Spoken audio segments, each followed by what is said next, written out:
This is a story about the practice of listening for God.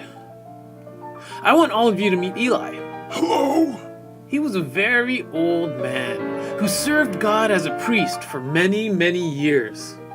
Now, meet a young boy named Samuel. Hey! But first, let's get to know Eli a bit better. He was a priest who had served the Lord for his entire life. But things weren't always good for poor Eli. The days of Eli was a time in which the word of the Lord was rare, and therefore everyone was searching for it and doing whatever they could to try to get it. And this meant that people were not hearing any messages from God, and this included Eli. To make matters worse, Eli had two sons who were evil. They were also priests, but they did not serve God like Eli did.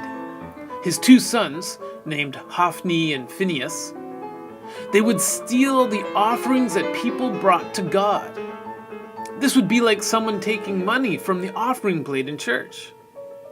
They would also threaten the people who came to worship God, and sometimes they would abuse them.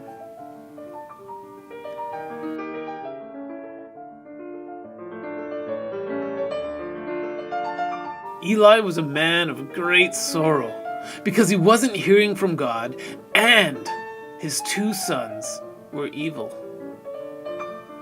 Don't we all go through times when it seems like God is far away and doesn't care about us at all?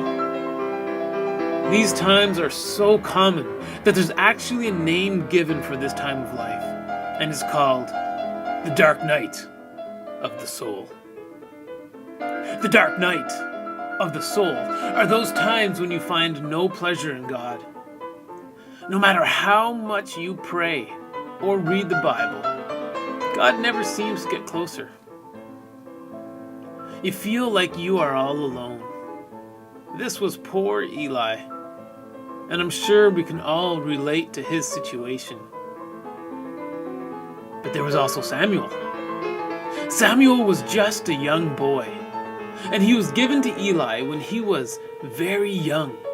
See, his mom had made a promise to God, and she promised that if she had a son, that son would be dedicated to the Lord's work. So Samuel grew up only seeing his mother and father one day a year, and the rest of the time he worked for Eli, serving God. And then one night, everything changed for Samuel. Samuel was lying down to sleep when he heard his name being called. He got up and ran to Eli because he thought it was Eli who called him, but Eli just sent him back to bed. Then a second time Samuel heard the voice, and he ran to Eli again. And again, Eli sent him back to bed. And then it happened a third time. Finally, Eli figured it out. He told Samuel to respond to the voice. So Samuel went back to bed, and for the fourth time the voice called out Samuel's name. And Samuel responded, "Speak, Lord, for your servant is listening." God responded to Samuel by saying, "See, I'm about to do something in Israel that will make the ears of everyone who hears it tingle." Sometimes in life, we can feel like Eli. Nothing is going right. Everything in life is going wrong, and God just ignores our every need. But God doesn't want that for us.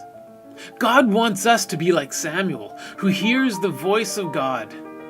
God wants to do something in your life that will make the ears of everyone tingle. God wants everyone to hear his voice and be able to respond to him. The truth is that God does speak to people, but often we don't hear it because we have not trained ourselves to listen to the voice of God. This is why we experience the dark night of the soul. It is during hard times that we're able to grow and know God more. God wants the best for us, but he can't give it to us if we are ignoring him. And this is why we need to practice listening to God.